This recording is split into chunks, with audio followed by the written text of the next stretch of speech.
Olá irmã, olá irmão que acompanha o canal Templo São Paulo Leste para o estudo das Escrituras. Tudo bem com você? Tudo bem com sua família? Com seu trabalho e com a sua unidade? Eu espero realmente, sinceramente que sim.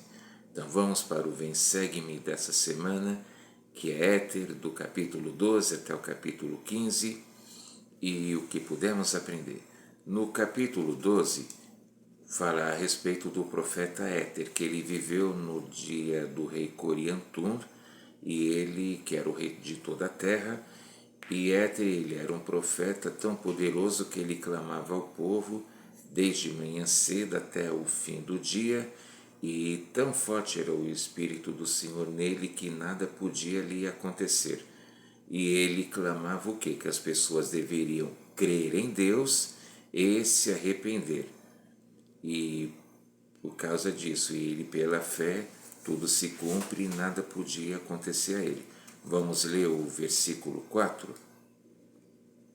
Portanto, todos os que creem em Deus podem com segurança esperar por um mundo melhor, sim, até mesmo um lugar à mão direita de Deus. Esperança essa que vem pela fé e é uma âncora para a alma dos homens, tornando-os seguros e constantes, sempre abundantes em boas obras, sendo levados a glorificar a Deus.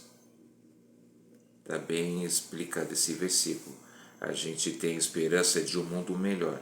A gente, mesmo vivendo aqui nesse mundo conturbado, a gente pode ter paz se nós estivermos alicerçados a nossa fé em Cristo e o mundo melhor que é um dia poder herdar o reino celestial. Então Éter, ele profetizou maravilhas, mas o povo, por estar na iniquidade e duro de coração, não acreditou, porque eles achavam que eles deviam ver para poder acreditar. E então vamos para o versículo 6, que é clássico, que fala: E agora eu, Moroni, quisera falar algo a respeito dessas coisas. Quisera mostrar ao mundo que fé são coisas que se esperam, mas não se veem. Portanto, não disputeis porque não vedes, porque não recebeis testemunhos senão depois da prova de vossa fé. É muito comum a gente ver pessoas, para poder acreditar eu tenho que ver, eu sou que nem Tomé, eu tenho que ver para crer. Mas nas Escrituras e na própria Bíblia a gente vê que as pessoas que tiveram grandes maravilhas ao seu alcance e tal, os que foram obedientes, eles tiveram fé antes. Foi pela fé que Noé ele construiu a arca, ficou lá 120 anos, sendo zombado, criticado, xingado, até o dia que o dilúvio chegou. Os que zombaram morreram, mas ele e sua família se salvou. Foi pela fé que Moisés deixou a vida de ser um príncipe lá no Egito para poder ser o libertador do povo de Israel e fez maravilhas como abriu o Mar Vermelho, recebeu os 10 mandamentos e uma passagem também na Bíblia, agora no Novo Testamento, que eu gosto muito, que é a cura do homem cego, um caso assim que eu já assisti essa mesma história em vários filmes bíblicos em direções diferentes, para ver como cada ator interpretava o papel. E a gente vê o homem, ele era cego, as pessoas achavam que ele era assim por pecado, mas não. Ele mesmo sem ver as coisas que o povo viu, ele acreditou, e assim que Cristo apareceu, ele teve a fé para poder já clamar ao Senhor, dizendo: Senhor, filho de Davi, tem misericórdia de mim, se quiser pode me fazer enxergar. E o Senhor, se movendo de íntima compaixão, o curou e deixou bem claro: vai, a tua fé te salvou. E eu gosto realmente demais dessa passagem. Em contrapartida, o Senhor também advertiu as pessoas que, mesmo vendo coisas e prodígios maravilhosos, ainda ficavam duvidando, e ele próprio disse para as pessoas: vai haver menos rigor para Sodoma e Gomorra do que para vocês, porque se eles tivessem visto o que vocês viram há muito, eles já teriam se arrependido. Então a gente não tem que ver para crer, a gente tem que crer para poder ver, correto? Aí o profeta Moroni aqui ele cita vários exemplos de prodígios conseguidos pela fé. O próprio Senhor, como a gente já acabou falando, a visita aqui às Américas ao povo nefita, Moisés, acabamos de citar, que deixou toda a vida de luxo material para se tornar o libertador de Israel, como a gente disse, e para ser um nome indiscutivelmente muito respeitado, até mesmo nas religiões que não acreditam em Cristo, mas Moisés com certeza é um nome que é muito respeitado e é muito citado. Aí o versículo 12. Pois se não houver fé entre os filhos dos homens, Deus não pode fazer milagres entre eles. Portanto, ele não apareceu senão depois que tiveram fé. Precisa nem falar muito. Está aqui continuando a dizer que a gente precisa ter fé. Mas, como o apóstolo Tiago disse, fé sem duvidar. Porque aquele que duvida é semelhante à onda do mar que é jogado de um lado para outro e sendo levado por toda a roda de doutrinas. A gente deve realmente ter a fé firme, alicerçar o nosso testemunho em Cristo.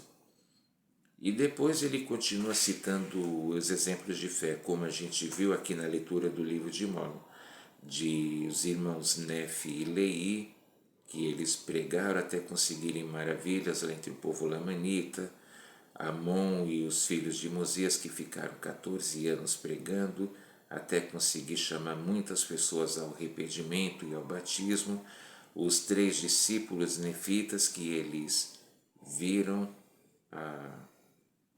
o seu pedido atendido de não provar a morte aqui na terra, nesse mundo terreno, e o irmão de Jared, que mesmo muitos anos antes da vinda de Cristo, ele atingiu, na minha opinião, a fé tão perfeita que ele pôde ver como ia ser o corpo do Senhor quando o Senhor nascesse aqui na terra. Ele primeiro viu o dedo, depois ele viu o corpo todo do Senhor.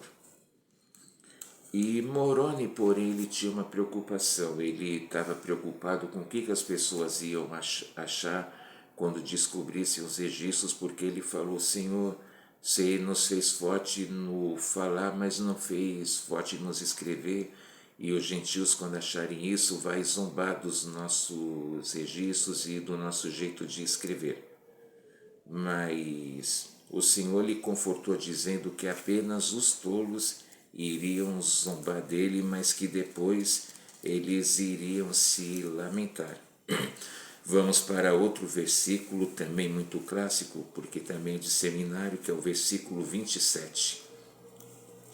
E se os homens vierem a mim, mostrar-lhes-ei sua fraqueza, e dou a fraqueza aos homens a fim de que sejam humildes.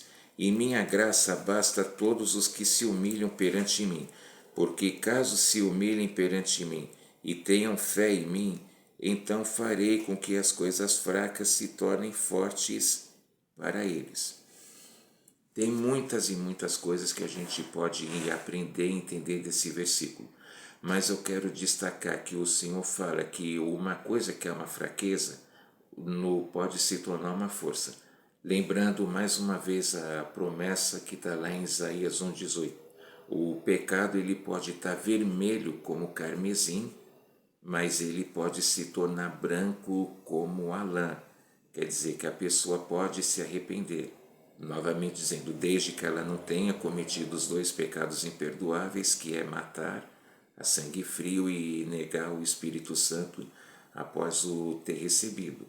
E aí existe muito relato. Tem pessoas que tinham algum vício, como por exemplo bebida, o cigarro, jogos ou alguma coisa, mas as pessoas se livraram desses vícios e elas ficaram tão bem que só de ouvir falar em nome de alguma dessas coisas elas ficaram até com mais asco e nojo do que a pessoa que nunca havia bebido, jogado ou fumado antes.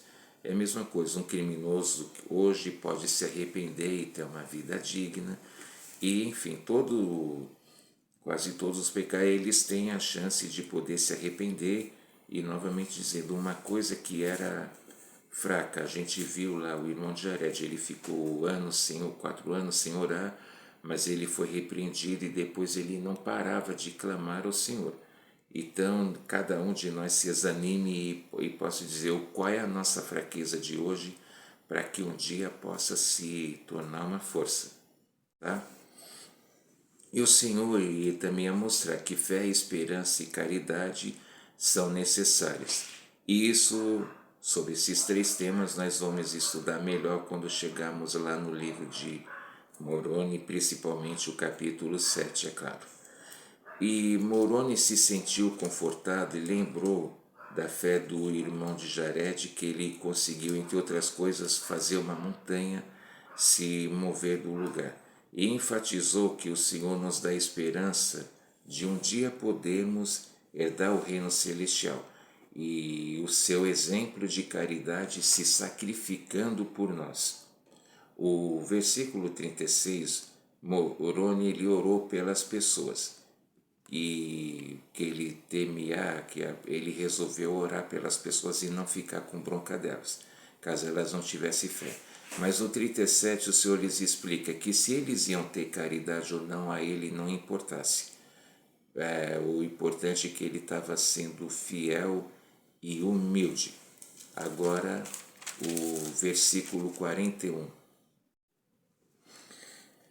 E agora vos exorta que busquei esse Jesus sobre quem os profetas e apóstolos escreveram, a fim de que a graça de Deus o Pai e também do Senhor Jesus Cristo e do Espírito Santo, que dá testemunho deles, esteja e permaneça em vós eternamente.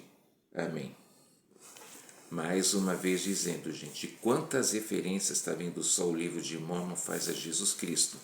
Quantas referências o livro de Mórmon nos faz e fala da importância de sermos sempre, tomar o nome de Cristo em nossas vidas e seguir seus exemplos e ensinamentos para que possamos nos assemelhar a Ele e um dia poder herdar o reino celestial. Então a gente vê como o livro de Mórmon nos ajuda e nos exorta, convida a vir a Cristo. Não a um profeta em específico, mas realmente é Cristo, que é o nosso Salvador e Redentor. Aí o capítulo 13, Moroni volta a falar sobre o povo jaredita. Eles rejeitaram o profeta Éter que lhes pregou o evangelho e ele explicou tudo, desde a criação do mundo, que a separação que teve nas terras após o dilúvio, lembrando que antes do dilúvio existia somente uma terra, um único continente em todo o planeta, mas depois com o dilúvio a terra se dividiu e a gente vê que tem continentes variados. E é interessante que se a gente pegar o mapa mundi e a gente recortar, nós vamos ver que os continentes se encaixam perfeitamente como se fossem peças de quebra-cabeça. E falou aqui da terra da promissão, que é aqui as Américas, e que essa terra ela é escolhida. Ele também fala da Nova Jerusalém, que vai ser estabelecida aqui no continente americano durante o milênio. E ele também falou a respeito de Leí e sua família. Vamos para o versículo 6. E que uma nova Jerusalém seria construída nessa terra para os remanescentes da semente de José, para o que houve um modelo. Ou seja, ele continua falando a respeito da coligação de Israel, que a terra aqui é para os remanescentes de José. Já falamos isso várias vezes aqui no livro de Mórmon. E essa escritura também está falando do cumprimento das escrituras em relação a isso, a terra da promissão. Moroni também ia escrever mais, só que ele foi proibido. E voltou a falar do profeta Éter, que foi rejeitado e expulso pelo povo, e ele acabou se escondendo na cavidade de uma rocha. Ele ficava lá durante o dia e de noite ele saía para ver como é que o povo estava. E nesse mesmo ano que ele começou o registro, teve as guerras. Vamos voltar a falar do rei Coriantum, que as pessoas estavam procurando ele, para poder guerrear, para poder batalhar e tudo, só que ele era entendido de guerras. E aí nem seus filhos e filhas e ninguém do seu povo se arrependeu, conforme o profeta Éter havia falado. E nesse primeiro ano de Éter, muitos morreram pela espada devido às combinações secretas. Vamos olhar no versículo 20. E no segundo ano a palavra do Senhor chegou a Éter para que ele profetizasse a Coriantor que, caso ele se arrependesse, bem como toda a sua casa, o Senhor lhe daria o reino e pouparia o povo. Irmãs e irmãos, olha só a misericórdia, o amor e o carinho que o Pai Celestial tem por cada um de nós, mesmo a gente errando, devendo e deixando a desejar, mas Ele sempre procura nos proporcionar o caminho do que? Do arrependimento, para que todos possam ter a oportunidade de se corrigir e poder voltar a viver e a morar com Ele. E ele deixou a promessa, assim como vimos outras vezes, caso o povo se arrependesse, eles iam ser poupados e iriam prosperar aqui na terra. Mas caso eles não se arrependessem, eles iam ser destruídos e só Coriantum ia sobrar para poder contar a história. Mas aí Coriantum e ninguém se arrependeu e ainda tentaram matar Éter. Mas ele fugiu e voltou a se esconder lá na cavidade da rocha. E aí começaram guerras e guerras sem parar, a gente vai ver agora, né? Que teve muita matança.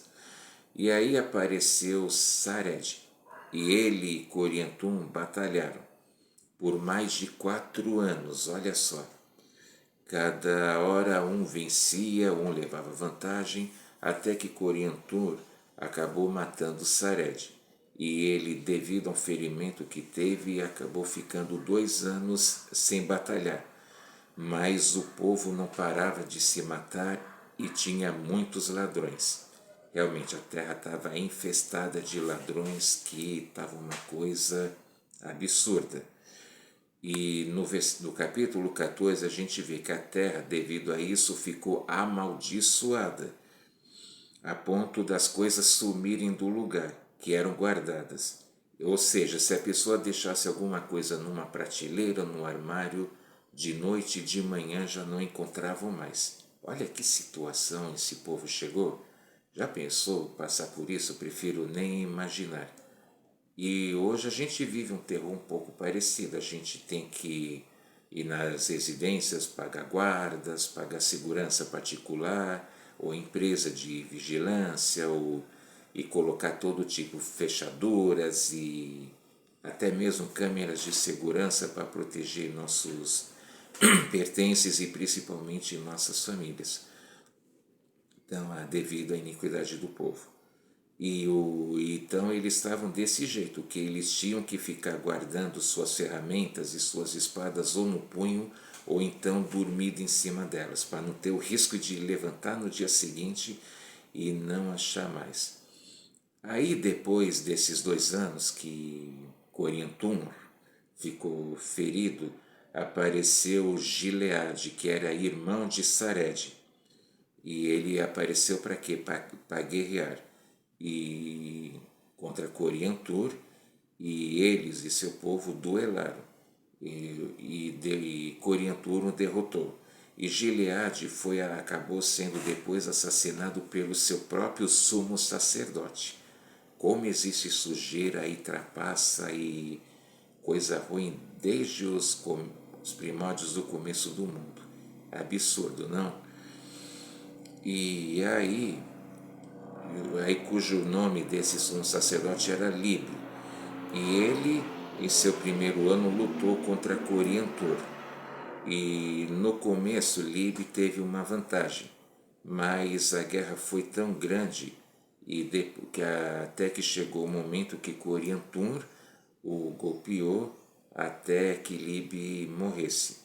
Mas seu irmão Cis e a guerra que ele acabou incitando piorou de vez e perseguiu Coriantumr com seus exércitos. Ele ficava destruindo as suas cidades, tudo que aparecia na frente, as cidades que eram de Coriantumr, com seus exércitos, ele destruía e matava até mesmo mulheres e crianças. Ele não tinha a mínima piedade e por causa disso o povo ficou assombrado e com medo.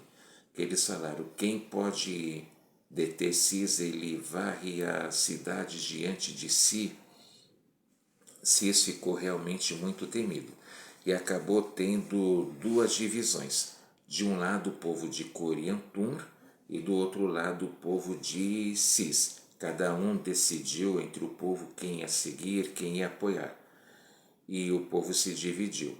E aí eles ficaram guerreando, batalhando, e grande foi a carnificina que os corpos acabaram, dos que morreram, se amontoando. E o cheiro inundou o ar, e vermes os devoravam, e realmente, gente, que cena terrível, horrenda.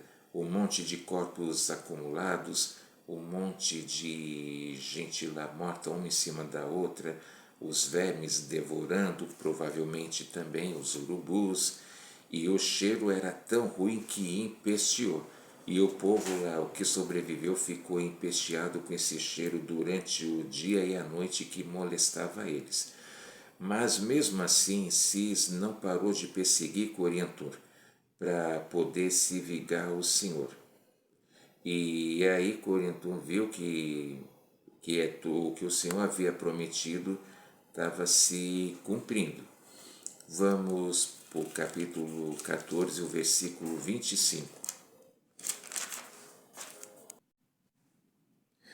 E assim vemos que o Senhor os visitou na plenitude de sua ira, e que suas iniquidades e abominações prepararam um caminho para sua eterna destruição. O Senhor havia cumprido com o que falara. Ele disse: se vocês se arrependerem, vocês vão ser poupados, ou seja, vocês vão vencer e vão prosperar na terra, mas caso não se arrependa, vão ser destruídos. E foi assim que aconteceu. O Senhor visitou na sua ira, lembrando que o Senhor, o Pai Celestial, é misericordioso, mas também eles têm que ser justos. Não pode a pessoa fazer coisa errada e achar que vai ficar por isso mesmo. E continuaram as batalhas e eles duelaram entre si. Entre eles, Coriantumr e Cis. Mas não teve vencedor naquele momento. Porém, o povo ficou se matando lá, se detonando uns aos outros, e grande foi a perda. A perda foi realmente muito grande devido a essas batalhas. E nós sabemos que nessas guerras sempre é um querendo vingar o outro, é o outro querendo vingar um, é o pai, é o irmão, é um amigo. E vingança, se a pessoa deixar, é algo que acaba indo longe e dificilmente tem um fim. Tem depois de muita tragédia, muito sangue derramado.